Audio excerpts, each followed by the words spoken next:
Seri 11 Bukek Xiansu. Suling Emas Naga Siluman. Cerita, Ho Ping Hu. Audiobook, novel silat. Bab 56. Bukan. Niat hatiku adalah untuk membunuh Kaisar. Wanita itu menahan jeritnya dengan menutupkan tangan kiri di depan mulut, matanya terbelalak dan tangan kanannya mencengkeram lengan puteranya. Kau sudah gila. Pemuda itu melangkah mundur, melepaskan diri dari pegangan tangan ibunya, memandang tajam penuh kemarahan dan rasa penasaran. Akan tetapi suaranya masih perlahan karena dia pun tidak ingin suaranya terdengar oleh orang lain.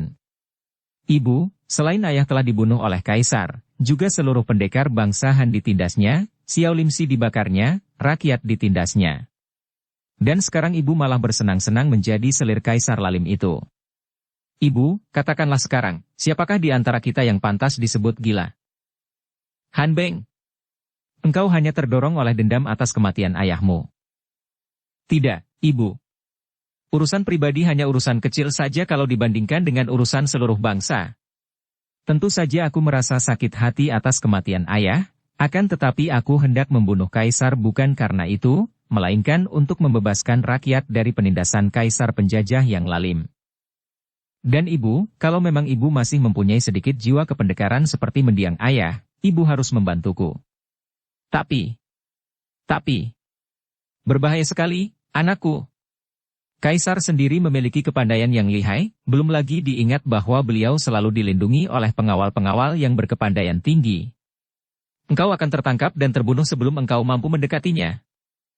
Akan tetapi, aku yakin bahwa sewaktu-waktu Kaisar tentu berdua saja dengan Ibu, di mana tidak ada seorang pun pengawal yang mendekat.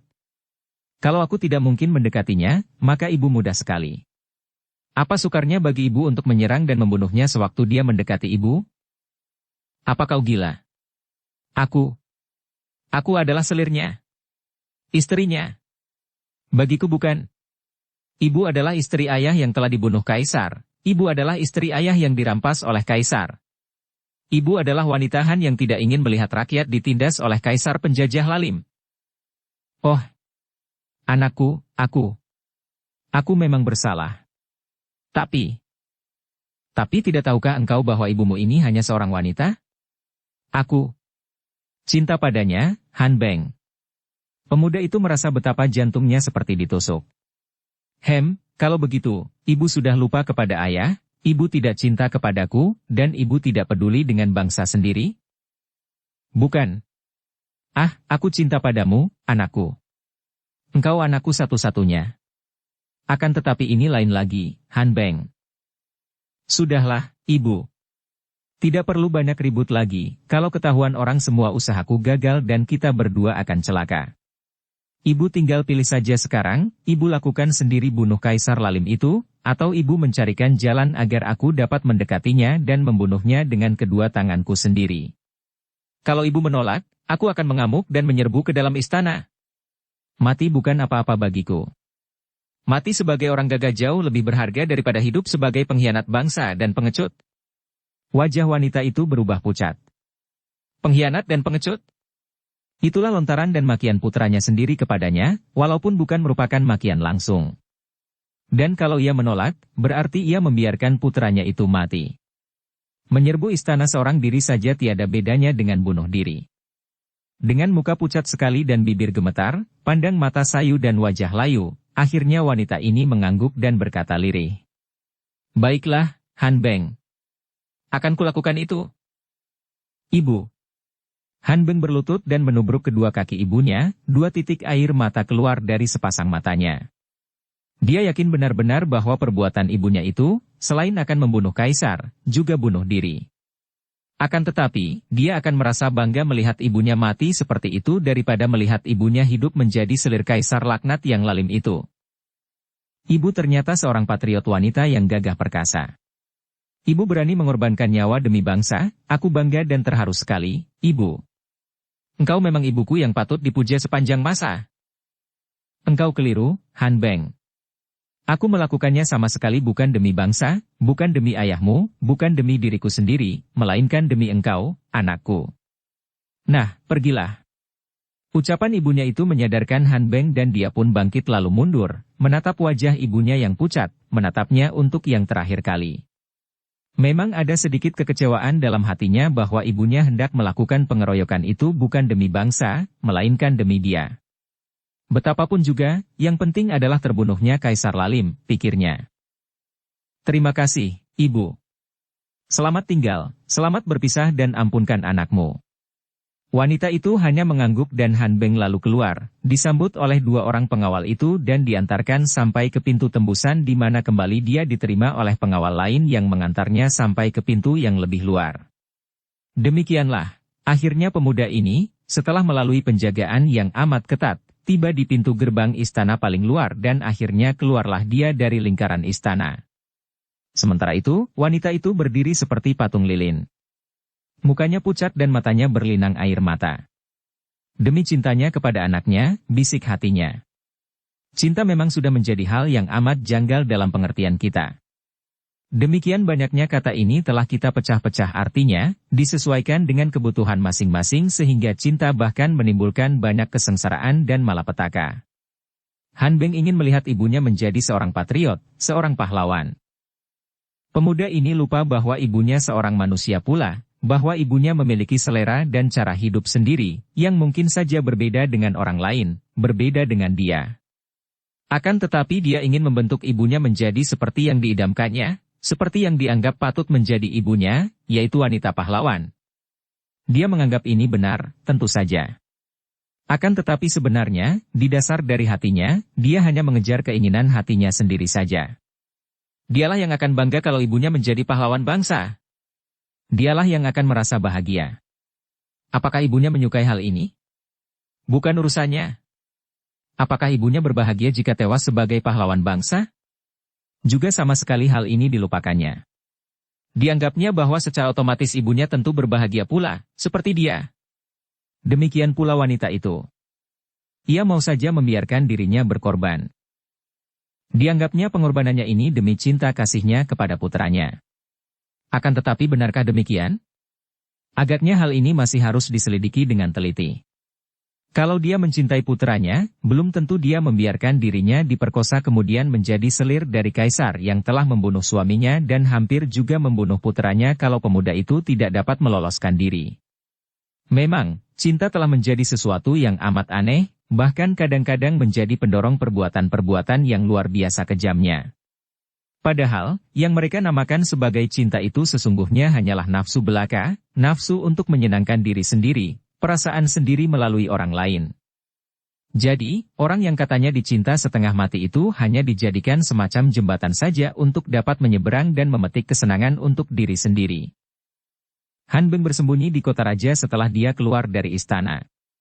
Dia hendak menanti saat yang amat menegangkan itu. Saat di mana akan diumumkan tentang kematian kaisar. Mati di tangan ibu kandungnya. Dan saat yang dinanti-nantikan Han Beng itu ternyata tidak terlalu lama. Bahkan pada malam itu juga, Kaisar menjatuhkan pilihan kepada ibu Han Beng untuk melayaninya. Memang Kaisar cukup mencinta wanita ini, seorang wanita bekas pendekar yang bertubuh kuat, tidak seperti para selir lain yang lemah. Kaisar sendiri adalah seorang ahli silat, maka dia merasa memiliki persamaan dengan selirnya ini, dan Kaisar suka sekali mengajak selir ini bercakap-cakap tentang ilmu silat di waktu selir ini diberi giliran untuk melayaninya dalam kamar selama semalam. Dan malam itu, Ibu Han Beng berdandan secara istimewa, menambah wangi-wangian pada tubuhnya, dan memasuki kamar Kaisar dengan senyum cerah dan penuh daya pikat sehingga Kaisar semakin terpikat dan menyambutnya dengan pelukan dan ciuman mesra. Mereka bercakap-cakap, bercumbu dan bermain cinta.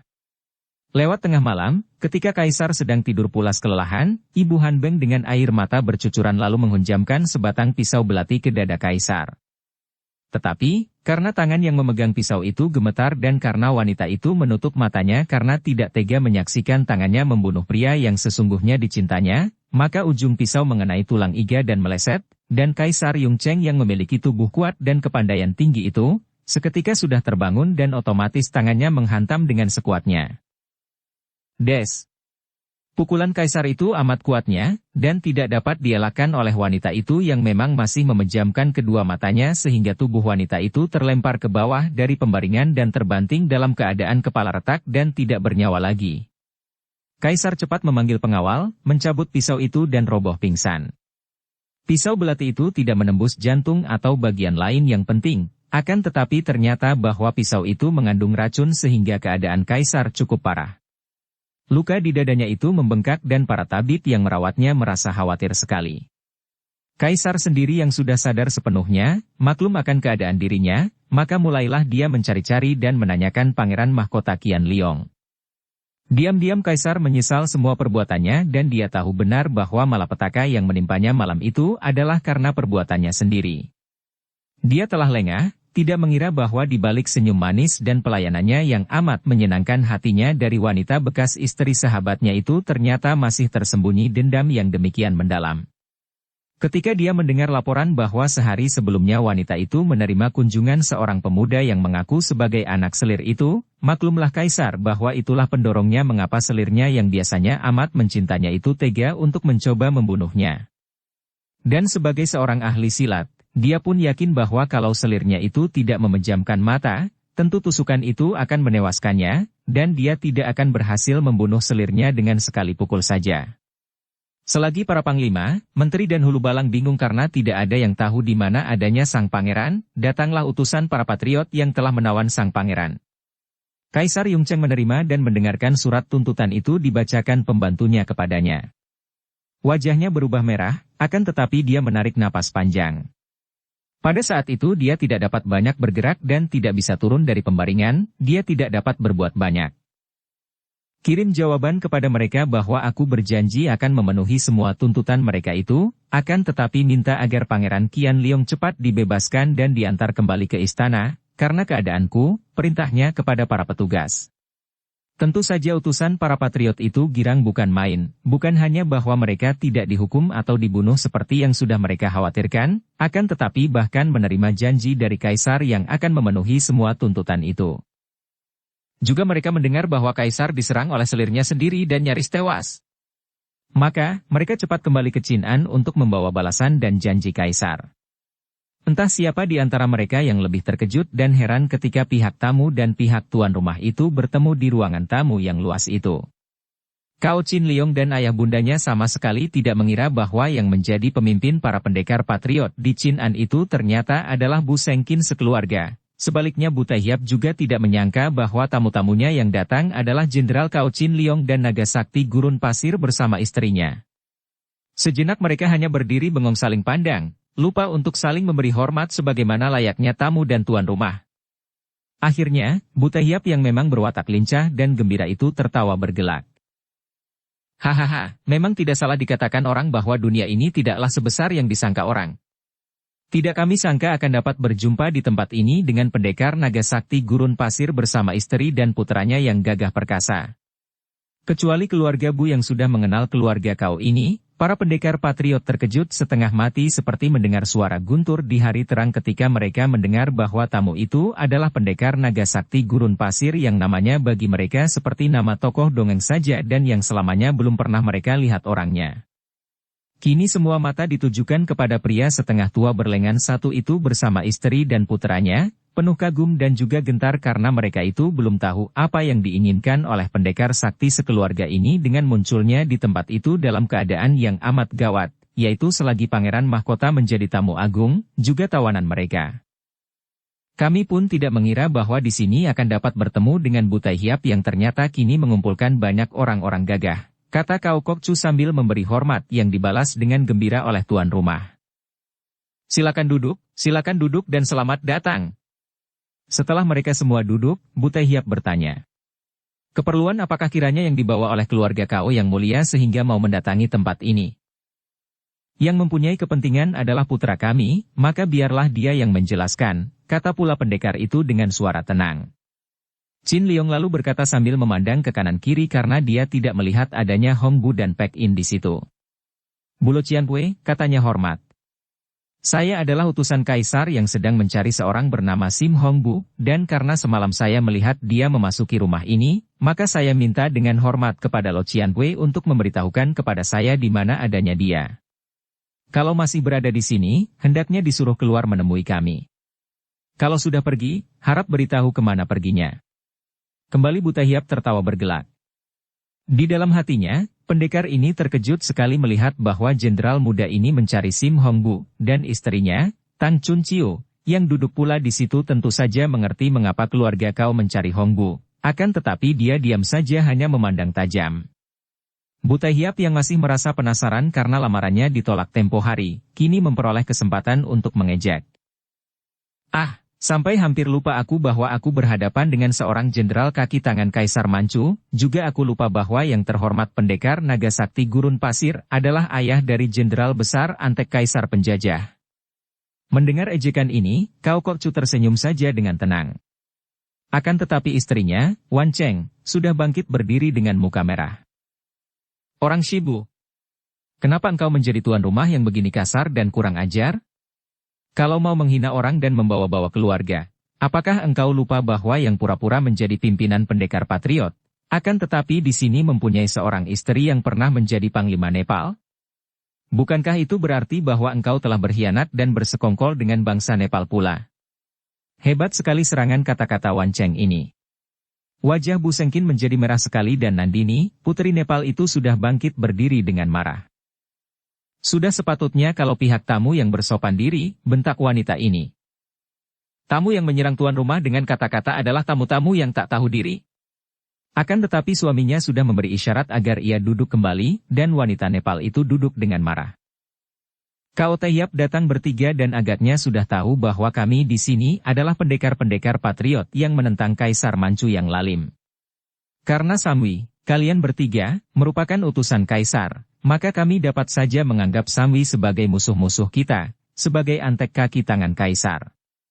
Kalau kami mengerahkan teman-teman untuk mengeroyok Samwi, apakah kalian tidak akan celaka? Boleh coba. Siapa takut keroyokan? Tantang Wan Cheng dengan marah sambil bertolak pinggang. Suaminya lalu memegang tangannya dan dengan halus membujuknya untuk duduk kembali. Chin Liong juga membujuk ibunya sehingga akhirnya nyonya yang keras hati ini mau duduk kembali dengan kedua pipi merah dan mulut cemberut, sepasang matanya mencorong penuh kemarahan. Harap saja Bulo Qianpui tidak berkata seperti itu. Kalau memang saya bermaksud buruk terhadap Bulo Qianpui dan semua teman, apa sukarnya bagi saya untuk datang bersama pasukan besar untuk menumpas kalian? Seperti yang telah dilakukan terhadap Xiao Lim Si? Bu Taihiap mengejek. Lihat, di antara ratusan orang murid Xiao Lim Pai, hanya 8 saudara inilah yang dapat lolos, katanya sambil menunjuk kepada 8 orang laki-laki gagah perkasa yang berdiri di sudut ruangan itu dengan sikap keren.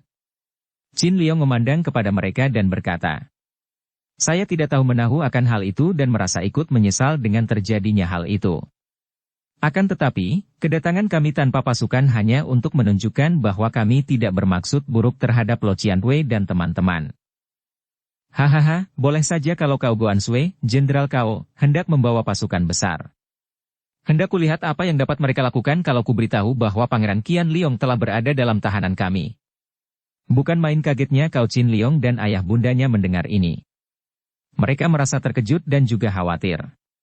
Dan Chin Liong menghadapi dua hal yang amat penting, yaitu soal merampas kembali pedang Koai Liong Pokiam dan soal menyelamatkan pangeran mahkota.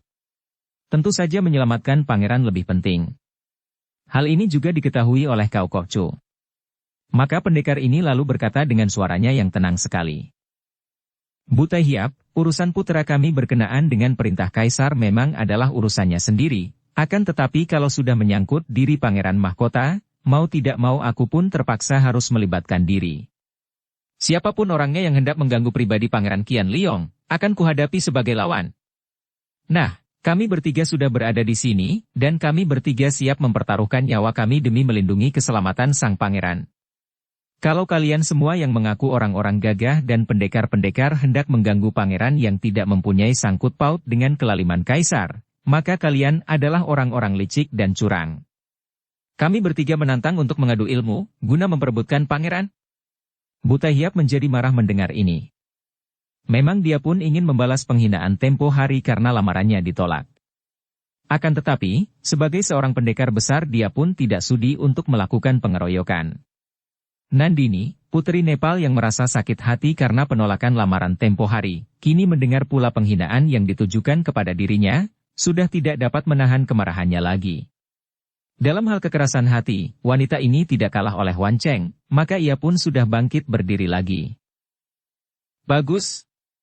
Tamu menantang tuan rumah, sungguh merupakan kekurang ajaran yang memuncak. Akulah yang akan maju lebih dulu melawan keluarga kau yang sombong dan tinggi hati. Berkata demikian, wanita Nepal ini telah mencabut pedang dan berdiri tegak. Sinar matanya tertuju kepada Wan Cheng, maka jelaslah oleh siapapun juga bahwa wanita ini menantang istri naga sakti gurun pasir. Tentu saja Wan Cheng merasa bahwa dirinya ditantang, maka ia pun meloncat bangun dan membentak. Siapa sih takut melawan perempuan Nepal, panglima yang sudah jatuh dan kini menjadi selir orang? Semua orang yang berada di situ maklum bahwa pertempuran tidak mungkin dapat dihindarkan lagi, maka mereka mundur sambil menarik bangku masing-masing, memberi tempat yang luas bagi mereka yang hendak berlaga. Cao Kok Cu dan Bu Sengkin tidak dapat melarang istri masing-masing. Pula, mereka yang akan berlaga adalah wanita lawan wanita dan masing-masing percaya akan kelihayan istri mereka, dan perkelahian dilakukan dengan satu lawan satu, maka sebagai orang-orang gagah mereka merasa malu untuk melarang. Wan Cheng tersenyum dan sepasang matanya mengeluarkan sinar berkilat, mulutnya tersenyum mengejek ketika ia pun mencabut pedangnya yang begitu dicabut, membuat semua orang merasa seram. Pedang itu adalah pedang Bantok Kiam, pedang selaksa racun, yang hawanya saja sudah terasa oleh semua orang, hawa yang mengerikan. Engkau menantang sambil mencabut pedang, berarti engkau sudah bosan hidup, kata Wan Cheng sambil melintangkan pedang di depan dada. Mulailah.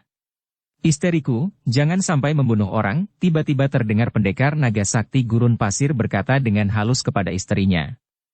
Wan Cheng menoleh kepada suaminya, melihat sepasang mata suaminya memandangnya penuh teguran. Ia pun tersenyum, mengangguk dan menoleh lagi kepada Nandini sambil berkata, "Untung bagimu, suamiku melarangku membunuhmu." Ucapan terakhir ini merupakan kata-kata yang oleh Nandini diterima sebagai kesombongan yang melampaui batas dan amat menghina. Ia adalah seorang bekas panglima yang tentu saja menganggap kematian dalam pertempuran sebagai hal yang sudah wajar dan tidak perlu ditakuti, akan tetapi calon lawannya begitu memandang ringan kepadanya, seolah sudah memastikan bahwa ia akan kalah. Tak perlu banyak cerewet, bersiaplah untuk mampus, pedangnya menyambar ganas dan wanita Nepal ini sudah menerjang dengan dahsyat. Wanita ini jauh lebih tinggi daripada Wan Cheng dan memiliki tenaga besar, dan karena hatinya marah sekali, maka begitu menerjang ia telah melakukan serangkaian serangan yang bertubi-tubi. Wan Cheng memutar Bantok Kiam dan menangkis atau mengelak dari semua serangan itu, diam-diam memperhatikan gaya ilmu pedang lawan yang ternyata tidaklah lemah. Dan memang Nandini selama ini memperoleh petunjuk dari suaminya sehingga ilmu pedangnya memperoleh kemajuan pesat. Betapapun juga, yang dilawannya adalah Wan Cheng, seorang wanita yang selain memiliki tenaga sinkang yang hebat berkat anak ular naga yang pernah dimakannya, baca cerita sepasang Raja Wali, juga ia mempelajari banyak macam ilmu dan akhirnya menerima petunjuk dari suaminya yang sakti. Maka, menghadapi Wan Cheng, Nandini masih kalah setingkat, lebih dari itu, pedang di tangan Wan Cheng adalah pedang Bantok Kiam yang menggiriskan. Baru hawa pedang saja kalau menyambar mendatangkan rasa dingin dan perih, dan kalau sampai mengenai kulit lawan, amatlah berbahaya karena tanpa adanya obat penawar dari Wan Cheng, nyawa lawan sukar tertolong lagi. Agaknya Nandini mengenal pedang ampuh dan berbahaya, maka ia pun memutar pedangnya dengan cepat untuk melindungi tubuhnya agar jangan sampai terluka pedang lawan. Cao Kok Cu yang melihat betapa istrinya masih lebih tinggi ilmunya, merasa khawatir kalau pihak lawan akan terluka oleh Bantok Kiam, maka dia meneriaki istrinya. "Istriku, jangan menggunakan Bantok Kiam." Mendengar kata-kata ini, Wan Cheng tertawa lalu menyimpan kembali pedangnya. Melihat ini, Nandini juga menghentikan serangan pedangnya.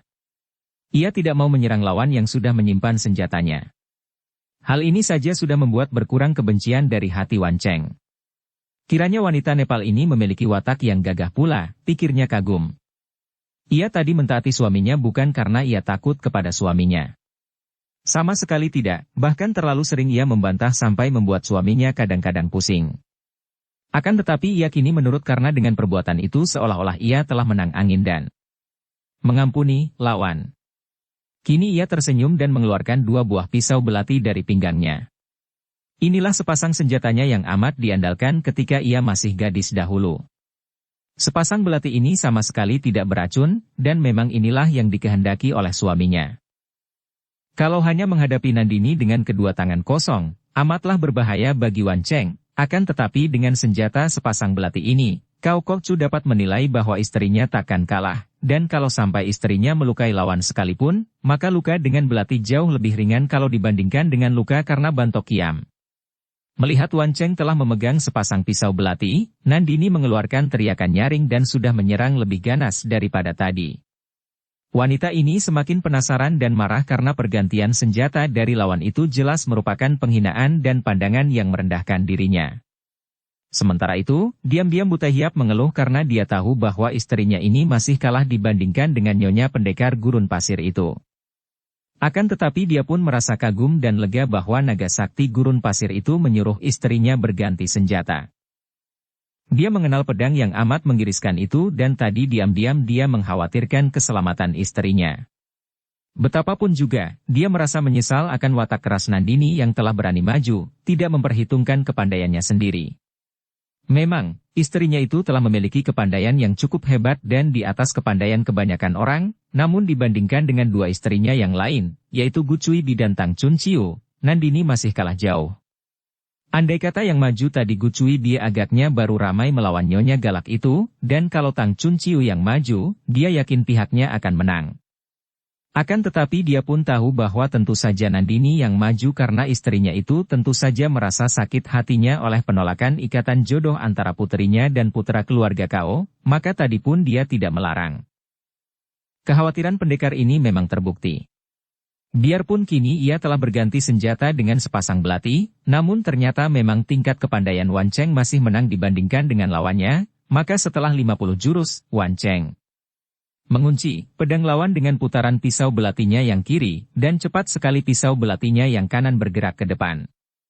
Mestinya pisau belati itu menusuk lambung, akan tetapi sengaja ia menurunkan sasarannya sehingga pisau belatinya menusuk dan merobek paha kiri lawan. Nandini mengeluarkan teriakan kaget dan meloncat ke belakang, terhuyung karena pahanya terobek dan berdarah cukup banyak. Melihat ini, Siok Lan berteriak marah dan meloncat ke depan untuk menyerang Wan Cheng, akan tetapi Buta Hiap membentak. Siok Lan, mundur kau. Gadis itu memandang marah, akan tetapi tidak melanjutkan serangannya lalu memapah ibunya dan merawat luka di paha dengan obat dan membalutnya. Gu Cuibi, istri Buta Hiap yang lain, tetap duduk diam saja tidak mau mencampuri urusan itu.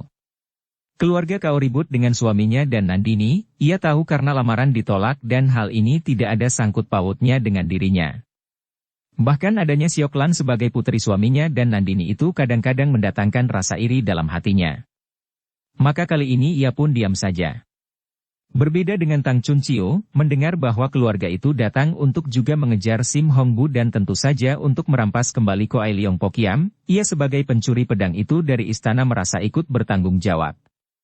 Melihat kekalahan Nandini dan melihat ilmu silat istri pendekar naga sakti gurun pasir itu, ia merasa sanggup untuk menandinginya, maka sekali meloncat ia sudah berada di tengah ruangan itu menghadapi Wan Cheng.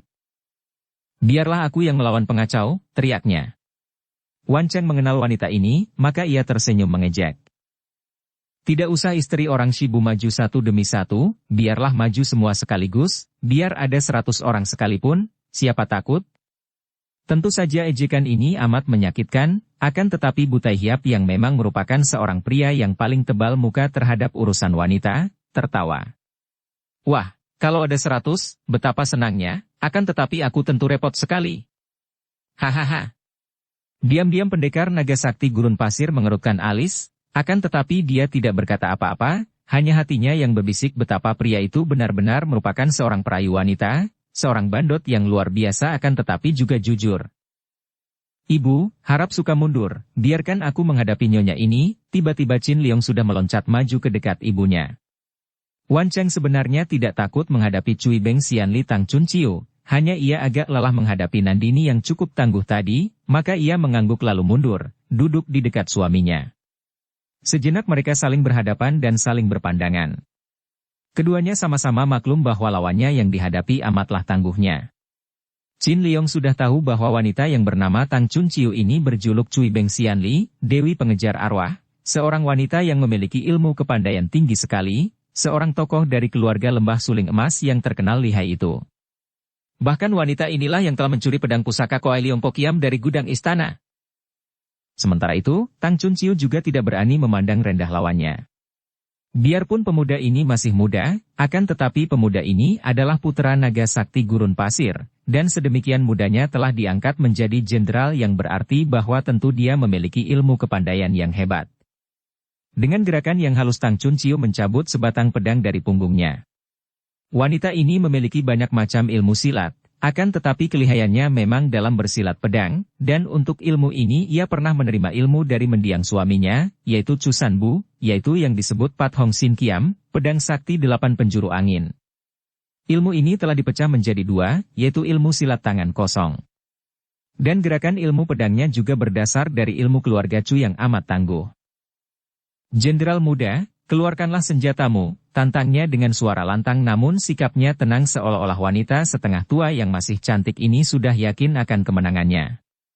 Qin Liong sebetulnya lebih suka menghadapi lawan dengan mengandalkan kaki tangan saja, akan tetapi dia menghadapi istri seorang Lo Cianpui, maka dia tidak ingin dianggap memandang rendah kalau bertangan kosong saja.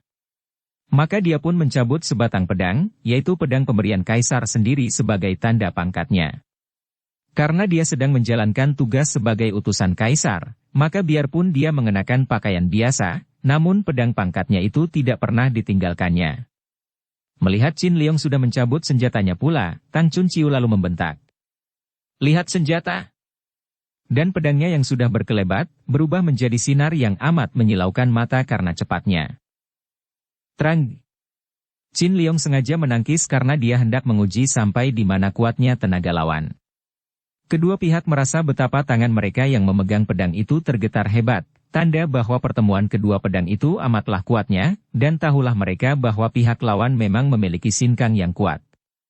Mereka sejenak memandang ke arah pedang masing-masing dan merasa lega bahwa pedang mereka tidak rusak oleh pertemuan yang amat keras tadi.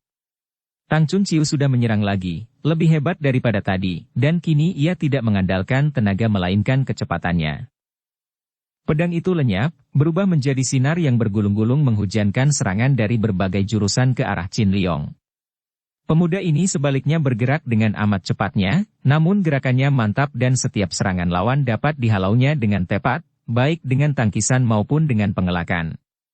Dan biarpun setiap 3 kali serangan lawan baru dapat dibalasnya dengan 1 kali saja serangan, namun serangannya amat kuat dan berbahaya sehingga setiap kali dibalas, nyonya itu terpaksa menarik gulungan sinar pedangnya untuk membentuk benteng kuat dan biarpun demikian tetap saja ia harus melangkah 2-3 tindak ke belakang. Semua orang yang hadir memandang dengan mata penuh ketegangan, dan para pendekar patriot memandang dengan mata hampir tak pernah berkedip. Para murid Xiao Limpai yang berada di situ adalah ahli-ahli silat yang lihai, akan tetapi menyaksikan perkelahian antara Cui Beng Xianli Tang Chunqiu melawan jenderal muda itu mereka merasa kagum dan takjub bukan main. Barulah mereka tahu bahwa tingkat kepandaian mereka sungguh masih jauh dibandingkan dengan kedua orang yang sedang bertanding ini. Mereka mengagumi istri dari pimpinan mereka, akan tetapi mereka pun tercengang menyaksikan gerakan Qin Liong.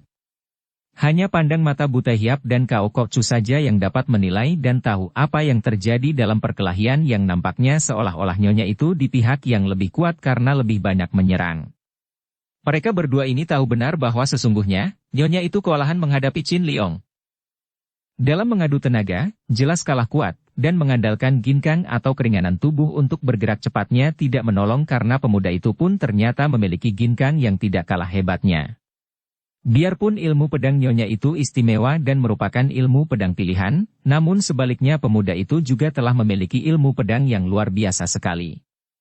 Perkelahian ini jauh lebih menegangkan daripada perkelahian pertama antara Nandini dan Wan Cheng. Para penonton saja merasakan getaran-getaran dari gerakan mereka yang amat kuat, dan angin menyambar-nyambar ke segala penjuru. Kadang-kadang, mereka yang kurang tinggi tingkat kepandaiannya tidak mampu lagi mengikuti gerakan kedua orang ini yang lenyap terbungkus gulungan sinar pedang mereka. Bagi mereka ini, yang nampak hanya kaki dan tangan kedua orang itu saja yang kadang-kadang lenyap di antara gulungan sinar pedang, kadang-kadang nampak bergerak ke sana-sini, bahkan tangan dan kaki itu bukan hanya 2 pasang, melainkan banyak sekali saking cepatnya kaki dan tangan itu bergerak. Akan tetapi buta Hiap mengerutkan alisnya. Istrinya itu, betapapun lihainya, agaknya tidak akan mampu menanggulangi pemuda yang amat lihai itu. Diam-diam dia menarik napas panjang. Tingkat kepandaian istrinya sudah tinggi sekali, dia sendiri pun hanya menang tidak banyak dibandingkan dengan istrinya itu. Kalau sekarang istrinya kalah oleh pemuda ini, maka tinggal dia seoranglah. Mungkin dia akan dapat menandingi pemuda itu, akan tetapi mampukah dia menandingi pendekar naga sakti gurun pasir? Diam-diam dia bergidik. Baru putranya saja sudah memiliki ilmu kepandaian yang demikian hebatnya, apalagi pendekar sakti itu sendiri. Hal ini bukan timbul karena dia merasa takut atau gentar, sama sekali tidak. Melainkan dia khawatir kalau memang keluarga pendekar kau ini hendak menggunakan kekerasan untuk merampas sang pangeran, dia pun terpaksa akan menggunakan kekerasan mengancam pangeran untuk sandera. Ini bukan urusan pribadi, melainkan urusan perjuangan, dan untuk perjuangan, maka segala kehormatan pribadi boleh ditinggalkan lebih dulu. Untuk perjuangan, demi kemenangan perjuangan, tidak ada yang dinamakan curang. Segala jalan demi kemenangan perjuangan adalah benar, demikianlah pendapat para cendekiawan di zaman dahulu.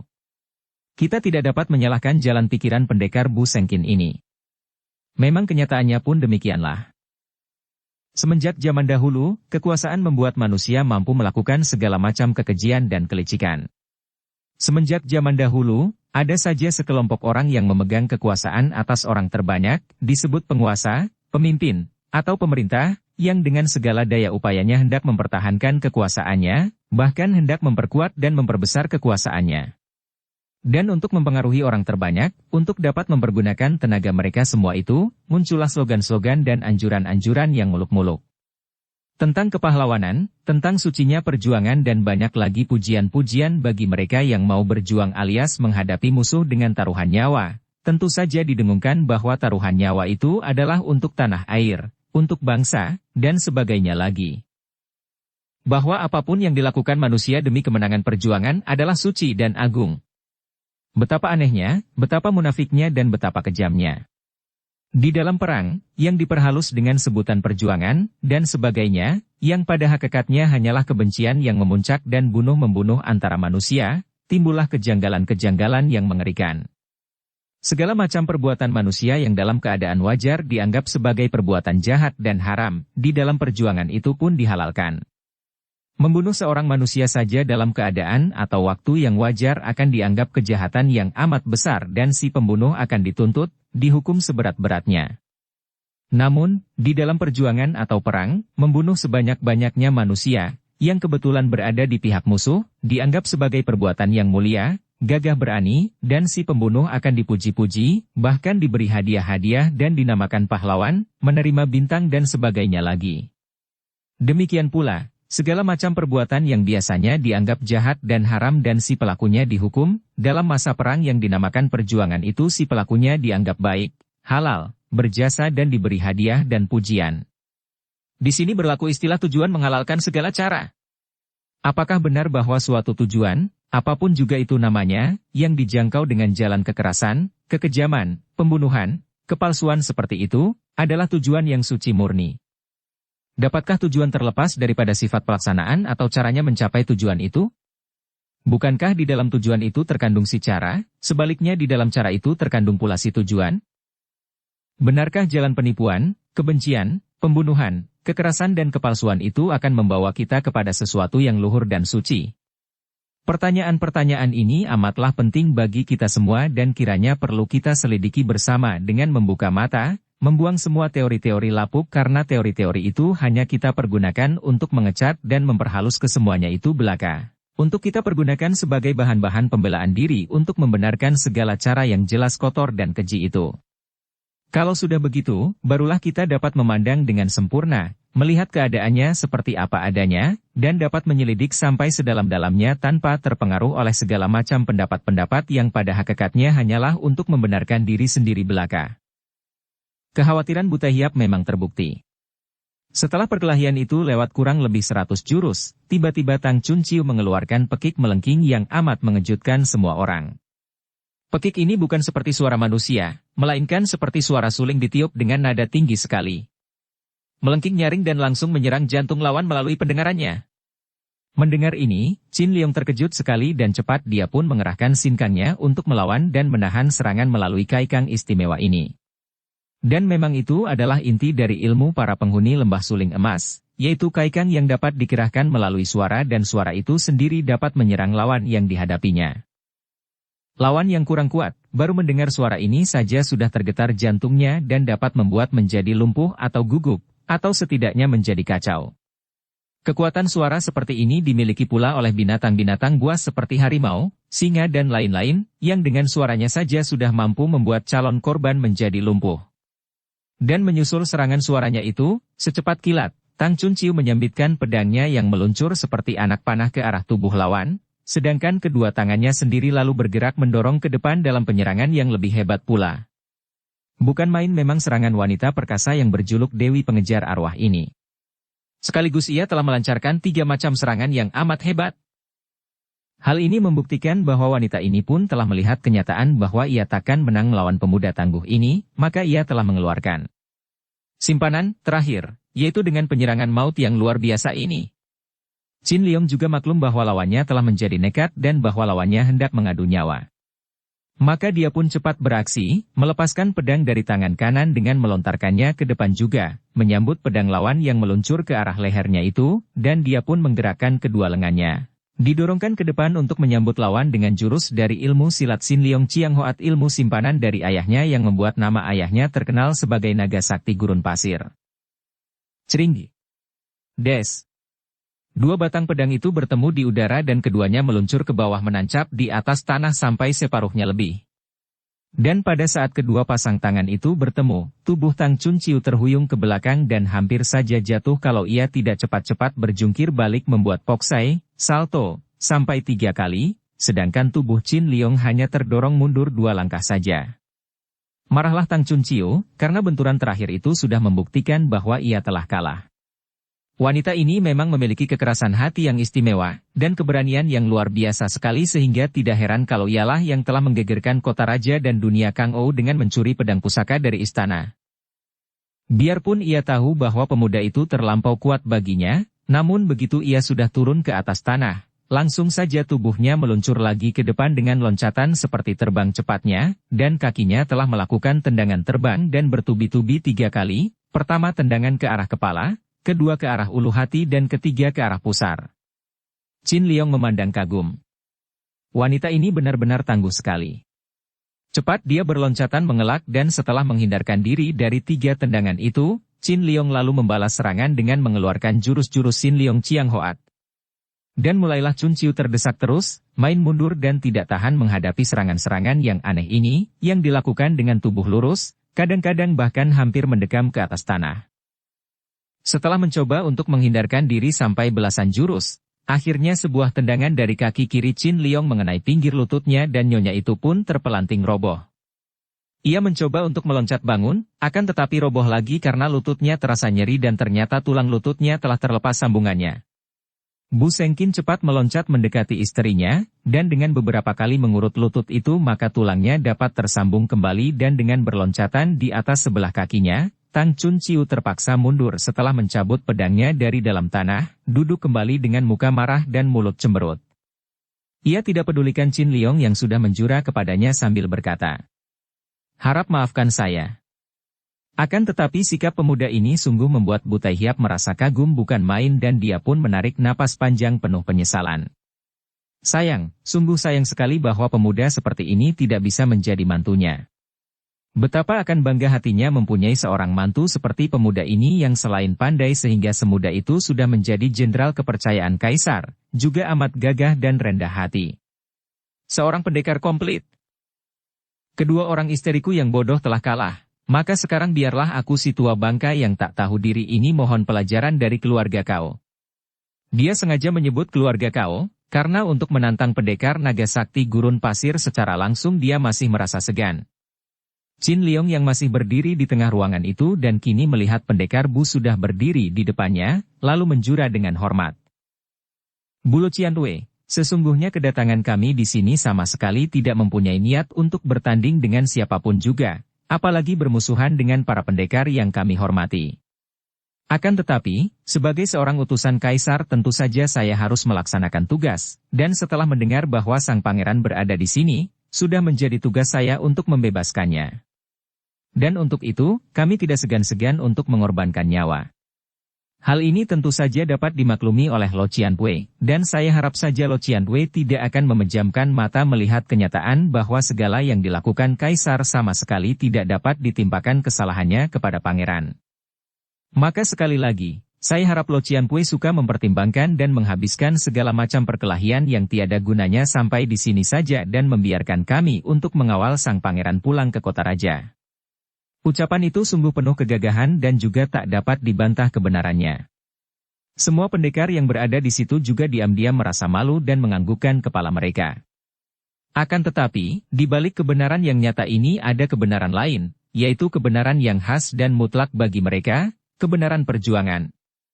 Demi perjuangan, maka kebenaran yang lain boleh disingkirkan dahulu.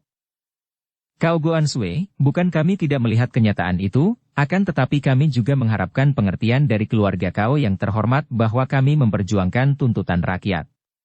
Kami sendiri menghormat dan mengagumi pangeran, bahkan juga menyayanginya sebagai seorang pangeran yang bijaksana dan baik. Akan tetapi kami tidak melihat cara lain untuk memaksakan tuntutan kami agar dipenuhi oleh kaisar kecuali melalui penahanan diri pangeran. Oleh karena itu, kami pun, demi perjuangan, rela untuk mengorbankan nyawa. Kami, biarpun bodoh, tidak dapat membenarkan sikap keluarga Cao yang kami hormati sebagai keluarga gagah perkasa itu, ialah untuk menjadi anjing penjilat kaisar. Bulo Qianpui. Cao Qin Liong memandang dengan mata terbelalak marah mendengar makian itu. Qin Liong, mundurlah dan biarkan aku menghadapi Butai Hiap, biar tua sama tua. Tiba-tiba nampak bayangan berkelebat, cepat bukan main dan tahu-tahu pria setengah tua berlengan buntung sebelah itu telah berdiri di dekat putranya. Qin Liong menjura kepada Bu Sengqin, dan tanpa berkata apa-apa lagi dia pun mundur dan duduk di dekat ibunya. Kini puncak pertemuan itu pun terjadilah dan semua orang merasakan ketegangan ini, tahu pula bahwa kini berdiri dua orang setengah tua yang sama-sama sakti dan memiliki nama yang amat terkenal di dunia Kang Ou, walaupun keduanya jarang terjun ke dalam urusan dunia. Mereka itu sama-sama tenang dan berhadapan, saling pandang sambil tersenyum simpul, seolah-olah dua orang itu adalah sahabat-sahabat lama saling jumpa dan berhadapan, sama sekali tidak nampak kemarahan membayang di wajah mereka, sama sekali bukan seperti dua orang calon lawan yang saling berhadapan. Hanya pada wajah kedua orang pria gagah inilah nampak perbedaannya. Kalau wajah Butai Hiap selalu tersenyum ramah, wajah seorang pria tampan yang menarik hati. Sebaliknya pada wajah pendekar naga sakti gurun pasir itu, biarpun juga tampan dan terang, namun wajah ini nampak amat berwibawa, terutama sekali sepasang matanya yang mencorong seperti mata naga itu. Wajah si lengan buntung ini mendatangkan rasa segan dan jerih bagi mereka yang berhadapan dengannya dan yang mempunyai niat buruk. Pada saat itu, Cao Kokcu memandang wajah lawan dengan penuh perhatian dan terdengar suaranya yang tenang dan tegas. Bersambung ke bab 57. Dukung kami dengan subscribe, follow, like, komen dan share. Terima kasih.